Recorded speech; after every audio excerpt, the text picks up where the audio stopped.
మనిషి తన జీవితంలో ప్రతి క్షణము మృత్యువు వైపుకే పయనిస్తాడు సఖీ. వాస్తవానికి మనిషి ఏ పని చేసినా అది మృత్యువు కోసమే చేయడం లేదంటావా?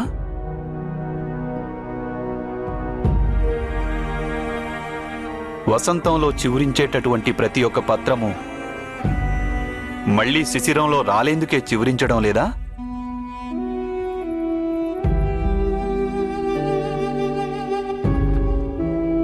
మరి అలా చివురించడం, సూర్యరశ్మిని గ్రహించడం, అలాగే పవనుడి తాకిడికి రెపరెపలాడుతూ ధ్వనిని ఉత్పన్నం చెయ్యడం, ఇవన్నీ వ్యర్థమేనా?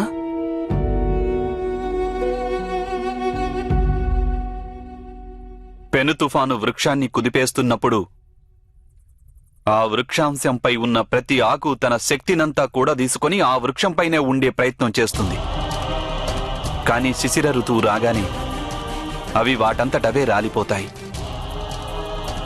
సృష్టి కూడా ఒక మహావృక్షం లాంటిదే సఖీ.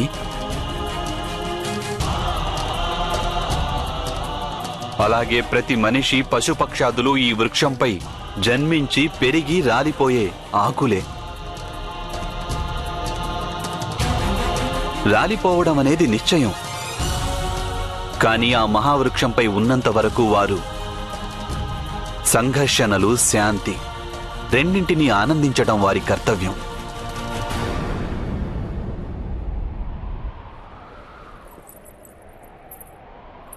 ఇందులో నాకు ఏ ఆనందము కనిపించడం లేదు గోవిందా. ఎందుకంటే నీవు మోహానికి బందీవైనావు సఖీ. అవును, నేను మోహానికి బందీనైనాను. కానీ ఈ యుద్ధంలో మాకు విజయం లభిస్తే అప్పుడు కూడా నాకు ఏ సుఖము లభించదంటావా? సుఖం కోసం యుద్ధం చేయమని నేనెప్పుడు చెప్పాను సఖీ? ప్రతీకారం, ప్రతిష్ఠ, సంపదల కోసం యుద్ధం చేయమని నేనెప్పుడు సలహా ఇచ్చాను?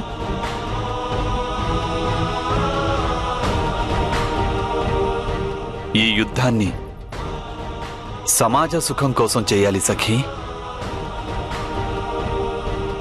అధర్మాన్ని నాశనం చేసేటందుకు, ధర్మాన్ని పునఃస్థాపించేందుకు మనం యుద్ధం చేయాలన్నాను. ఇంతటి మహాత్యాగాన్ని మేమే ఎందుకు చేయాలి గోవిందా? ఎందుకు?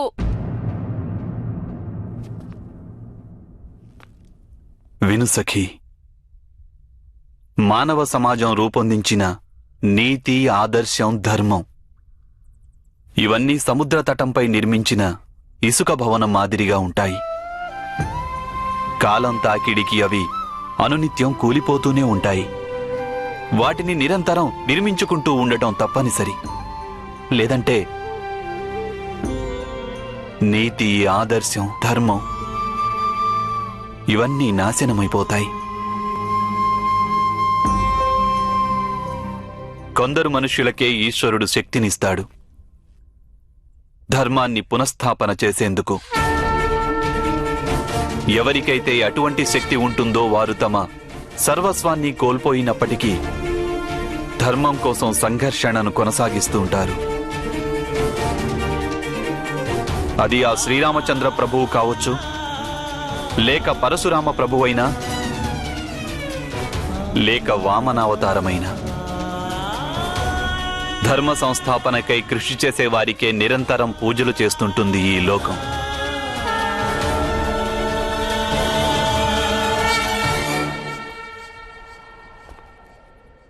ఒక్క విషయం తెలుసుకో సఖీ, ధర్మం కోసం కృషి చేయడం ఎవరికీ కర్తవ్యం కాదు. అదొక నిర్ణయం, ఒక సంకల్పం. నీకు కూడా ఈ యుద్ధమేమి కర్తవ్యం కాదు, సమాజ హితం కోసం తీసుకున్న ఒక సంకల్పం అది. నీవు ఎప్పుడైనా సరే ఈ సంకల్పాన్ని వదులుకోవచ్చు. అందువలన నీకు పుత్రులు, భర్తలు, పౌత్రులు వీరి నుంచి సుఖం లభించవచ్చు.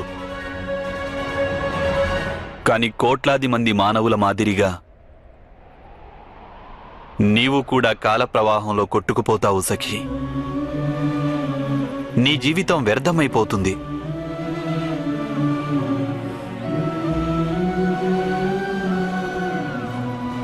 నీ కారణంగా ఎవరికీ ఎటువంటి లాభము లభించదు. ఈశ్వరుడు నీకు ఒక విశేష శక్తిని దానంగా ఇచ్చాడు.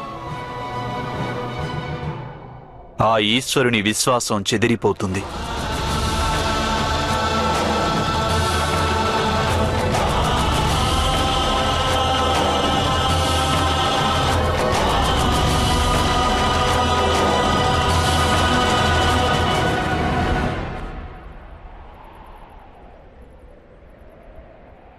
నిర్ణయం నీవే తీసుకోవాలి సఖీ.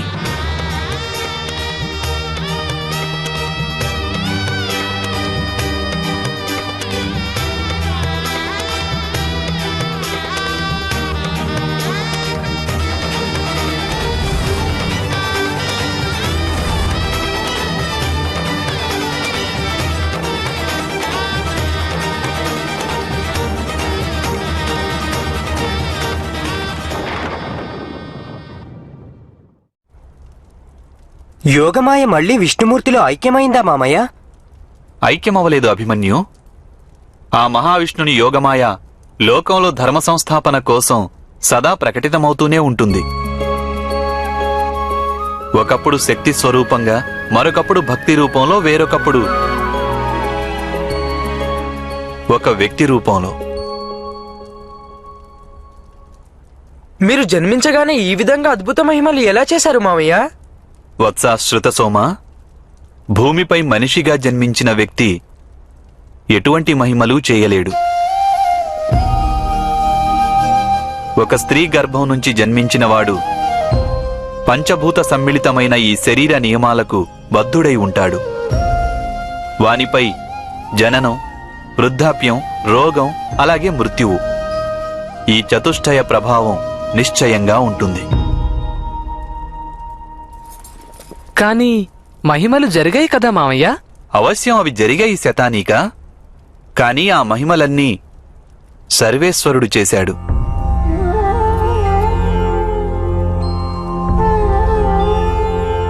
మన సమాజంలో వ్యాపించిన అధర్మాన్ని నాశనం చేసి ధర్మాన్ని స్థాపించాలనే కోరిక ప్రతి మనిషి హృదయంలోనూ జన్మించినప్పుడు పాపము ఎప్పుడు తన అవధులు దాటిపోతుందో అప్పుడు ధర్మాన్ని రక్షించడం కోసం సర్వేశ్వరుడు మహిమలు చేస్తూనే ఉంటాడు వత్స.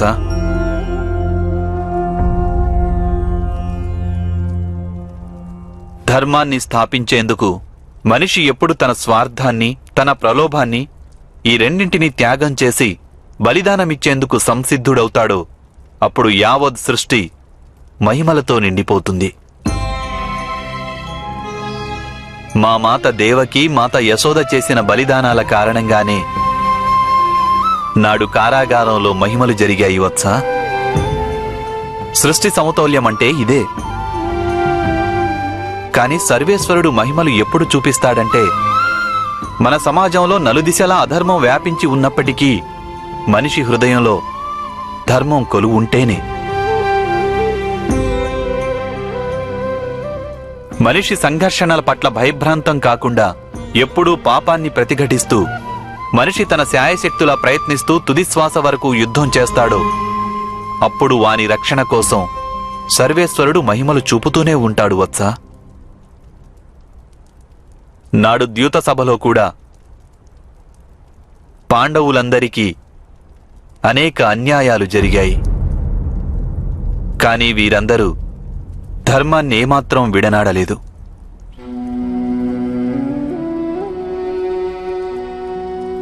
ఎన్నెన్ని అవమానాలు, బాధలు, దౌర్జన్యం జరిగినప్పటికీ మీ మాత ఎన్నడూ పరాజయాన్ని అంగీకరించలేదు.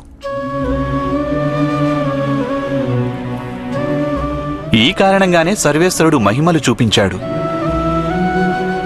అంటే అర్థం, ఈ లోకం నుండి, సృష్టి నుండి, సర్వేశ్వరుని నుండి సహాయం పొందాలంటే సర్వప్రథమంగా తమ స్వార్థాన్ని, మోహాన్ని త్యజించి సంఘర్షణ చేయక తప్పదు.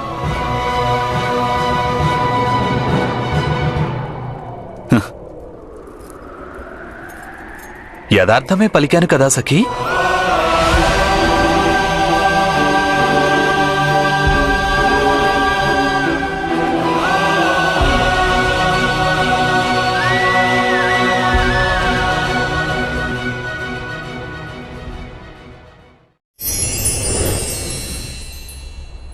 బాల్యంలో మీరింత సాహసం చేశారా వాసుదేవా? అయితే మీకు ముందే తెలుసా మీ చేతులలో ఆ కాళీయుడు పరాజితుడవుతాడని? అవశ్యం నాకు తెలుసు వత్స. సర్వేశ్వరుడు నాకు విశేష శక్తినిచ్చాడు. ఈ కారణంగానే వాని పరాజయం నా చేతుల్లో జరగాలనుంది. ఏమిటా విశేష శక్తి మామయ్య? సర్వేశ్వరుడు నాకు అద్భుత శక్తినిచ్చాడు వత్స.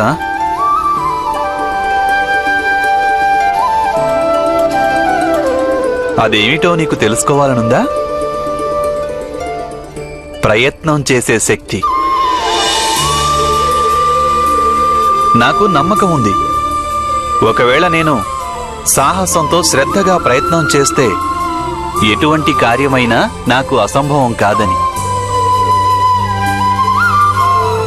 కానీ మామయ్య, ప్రయత్నం అనేది అందరూ చేస్తారు కదా. నీవు యథార్థం చెప్పావు వత్సా శృతసోమా.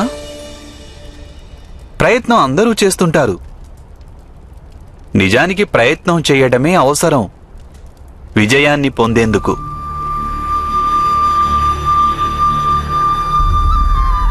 వాస్తవం చెప్పాలంటే మీరనుకునే ఆ విశేష శక్తి ఏదీ నాకు లేదు. ఆ సర్వేశ్వరుడు అన్యులెవరికీ ఇవ్వనిది. సర్వేశ్వరుడు పక్షపాతం వహించడు.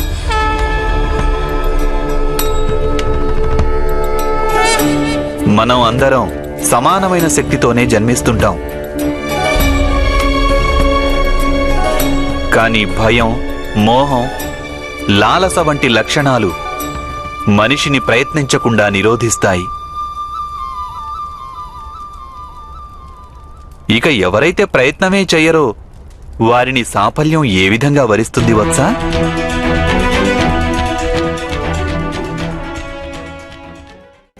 కానీ మీరు ప్రాణాలు కోల్పోయి ఉండొచ్చు కదా మామయ్య.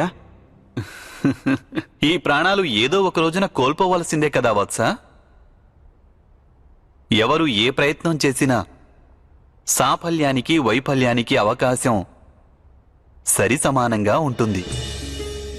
కానీ ఏ ప్రయత్నమూ చేయకుండా ఉంటే వారికి 100కి 100 పాళ్ళు వైఫల్యమే మిగులుతుంది. గుర్తుంచుకోండి కుమారులారా, ఇతరుల అన్యాయాన్ని, అత్యాచారాన్ని, అధర్మాన్ని ఎదిరించి సంఘర్షణకు ప్రయత్నించడంలో కేవలం ఒకే ఒక హాని జరగవచ్చు. అలా జరిగే హాని మృత్యువు. కానీ ఏదైనా భయంగాని లేక మోహం కారణంగా ప్రయత్నమనేదే చేయకుంటే 2 విధాలుగా హాని జరగవచ్చు.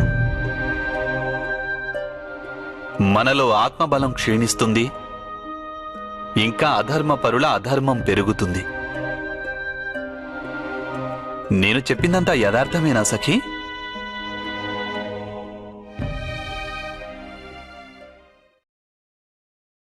యాదవులు ప్రతి సంవత్సరం మహేంద్రునికి పూజలు చేస్తుండేవారు మామయ్య. కానీ ఒకసారి మాత్రం ఆ పూజని చేయరాదని మీరు ఎందుకు నిర్ణయించారు? వత్స అభిమన్యు, జగత్తులో వాస్తవికమైన అధర్మం కేవలం ఒక్కటే.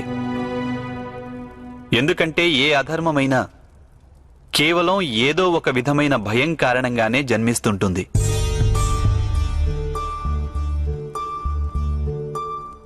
ఆ మహేంద్రుని పూజను తిరస్కరించడం నా అభిమతం కాదు. కానీ భయం కారణంగా ఇంద్రునికి పూజలు చేస్తుండేవారు. వాస్తవానికి వారు చేస్తున్న పూజలు ఆ మహేంద్రునికి కాదు వత్సా. వారు కేవలం తమ మనసులోని భయానికి పూజలు చేసేవారు. కానీ భయమనేది స్వభావసిద్ధం కాదా మామయ్య? కాదు పుత్ర. వాస్తవానికి భయాన్ని మించిన శత్రువు ఈ లోకంలో వేరొకటి ఏదీ లేదు. భయ పరిణామం ఎలా ఉంటుందో నీవు తెలుసుకోవాలి. భయాన్ని తొలగించుకోవాలని మనిషి అన్యాయాన్ని భరించడం నేర్చుకుంటాడు. అక్కడి నుండే అసత్యం జన్మిస్తుంటుంది. భయం కారణంగా మనిషి మనసు చింతతో, సంఘర్షణతో నిండిపోతుంది. వానిలో ఆలోచించే శక్తి నశించిపోతుంది.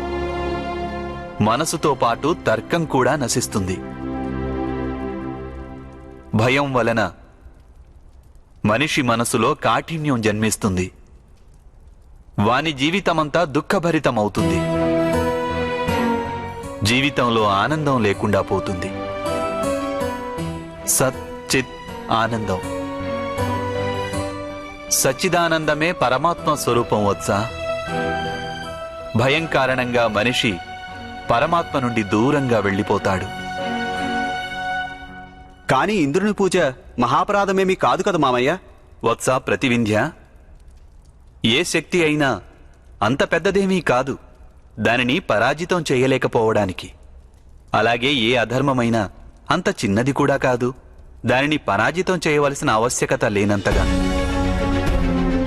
ఎందుకంటే ఒక చిన్న అధర్మం కాలంతో పాటు ప్రళయంగా పరిణమించవచ్చు.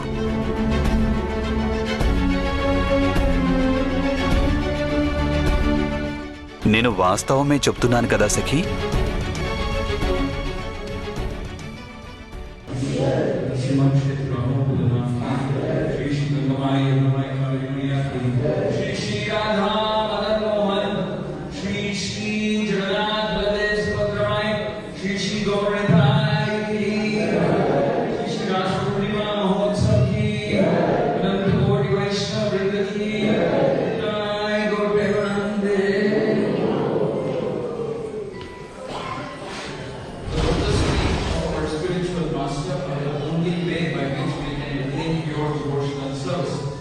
I won't raise lotus feet with great pomp and reverence. By His grace, one can cross over the ocean of material suffering